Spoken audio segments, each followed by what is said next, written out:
Halo teman-teman, balik lagi ke kelas backend API class menggunakan Golang dan Postgre.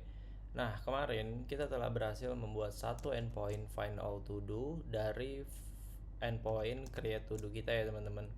Nah, hari ini kita akan buat satu endpoint lagi, yaitu endpoint find detail to do. Sekarang teman-teman tinggal bikinkan router baru aja, handle func API /to do slash dalam kurung kurawal gini ya teman-teman, terus ID. Nah, maksud dari ID ini adalah ID dinamis dari setiap to do yang akan dipanggil ya teman-teman. Jadi kan dari endpoint find all tadi yang kemarin sebelumnya kita udah bikin semua listnya. Jadi semua list yang ada di tabel to do itu kita keluarin. Nah, endpoint yang satu ini kita akan buat berdasarkan ID-nya aja ya teman-teman. Jadi kita akan panggil berdasarkan ID-nya. Kita kasih path-nya epi to do, lalu dalam kurung kerawal ID-nya gini ya teman-teman. Lalu kita kasih koma, kita akan bikin di dalam controller. Kita akan beri nama find to do misalnya. Ya, gini. Lalu method tipenya kita pakai get ya. Lalu kita option.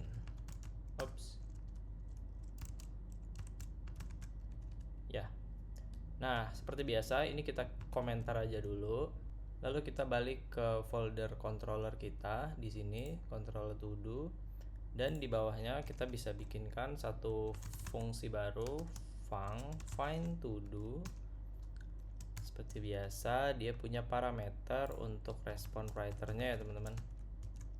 Kita copy aja yang atas, set. Yang pertama kita akan set header-nya. Kita header set content type set, lalu isinya content type application JSON.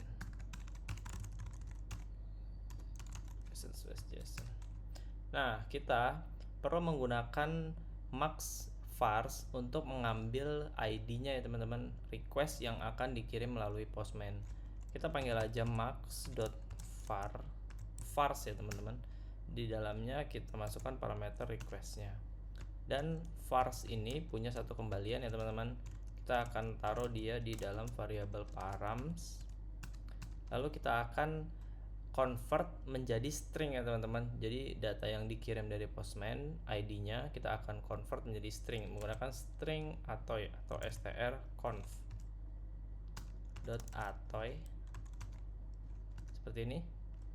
Kita panggil params lalu ID. Nah, strconf ini punya dua kembalian. Yang pertama ID dan error. Kita akan tampung dia dan cek. Jika error tidak sama dengan nil, kita akan log fatal.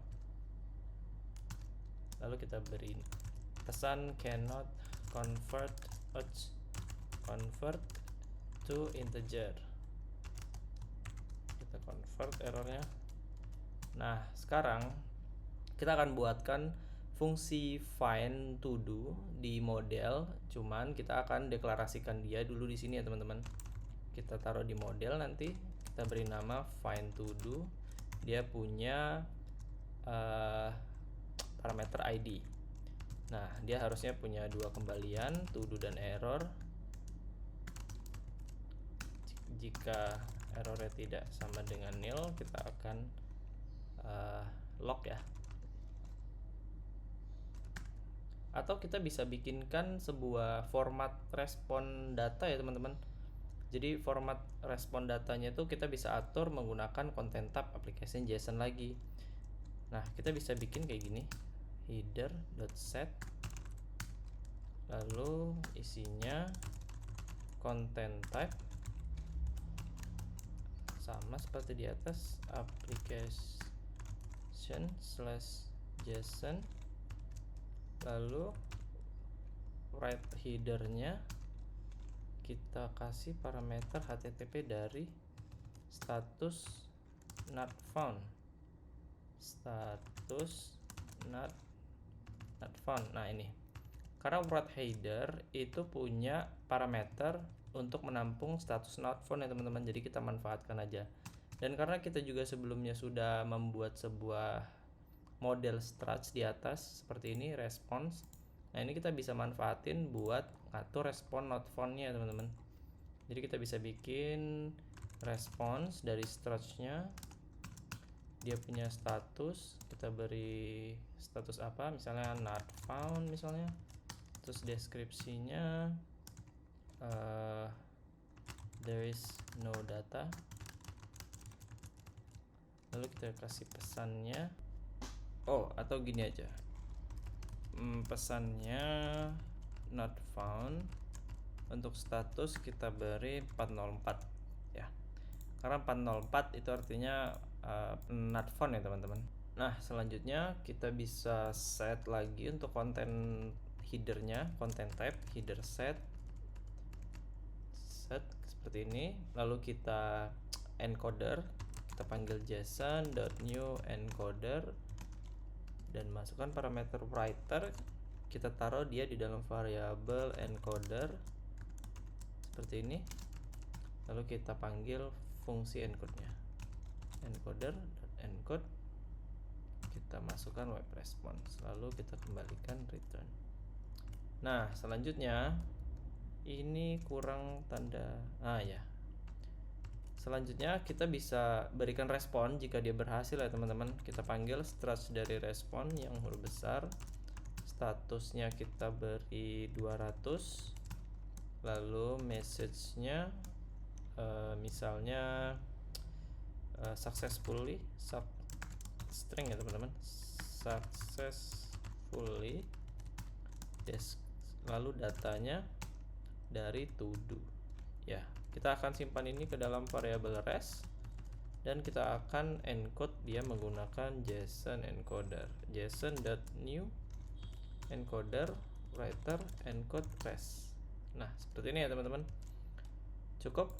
Sekarang kita bisa balik ke file to do model kita untuk membuat fungsi find to do ini ya teman-teman.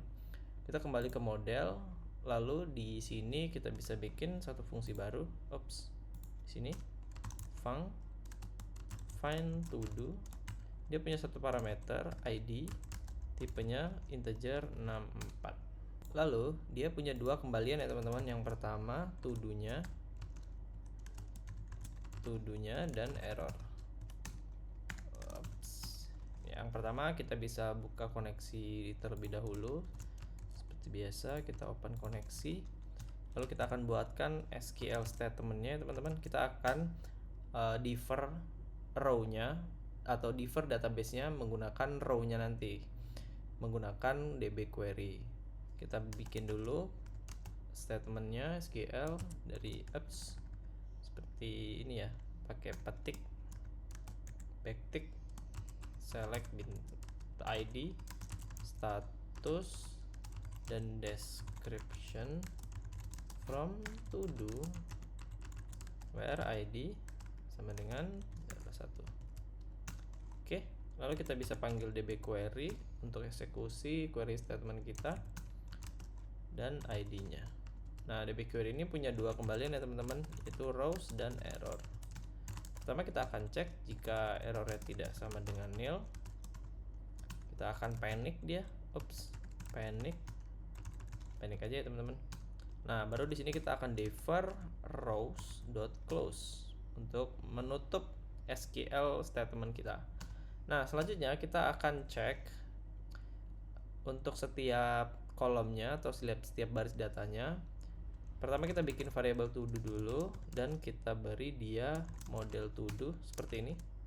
Lalu kita cek jika rows.next-nya ada, kita akan scan rows.scan dan to do.id ini. Lalu ini bisa kita copy aja, status dan description. Ya, seperti ini. Nah, sekarang kita bisa cek untuk scan-nya. Row scan ini punya satu parameter atau satu kembalian, yaitu error Jika errornya tidak sama dengan nil, kita akan panic dia. Lalu kita akan returnkan to do dan nil jika berhasil. Nah, jika error, else, kita akan returnkan to do dan errors-nya. Errors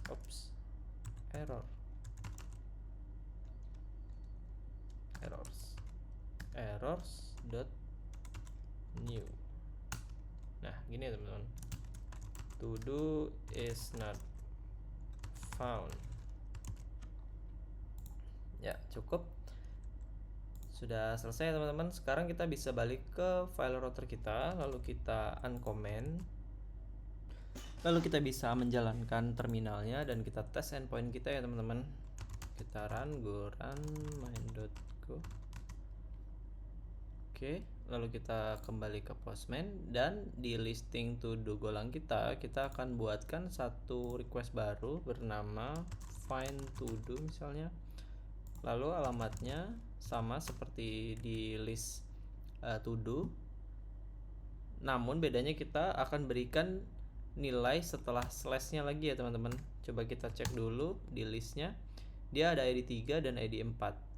Kita akan cek dengan cara slash ID 3, kita hit, yap, kita dapat satu detail ID berdasarkan ID to do 3 ya teman-teman. Jika kita coba lagi dengan ID 4, ya, kita juga bisa dapat ID berdasarkan ID to do 4. Status complete, description telah berhasil mengatasi blocker. Nah, sekarang bagaimana jika kita mengirimkan ID yang tidak ada di list? Contohnya 1, kita akan kirimkan, yap, statusnya 404 seperti sesuai dengan respon status code kita ya teman-teman. Lalu deskripsinya there is no data, message-nya not found. Jadi sekarang kita sudah berhasil untuk membuat satu endpoint find to do.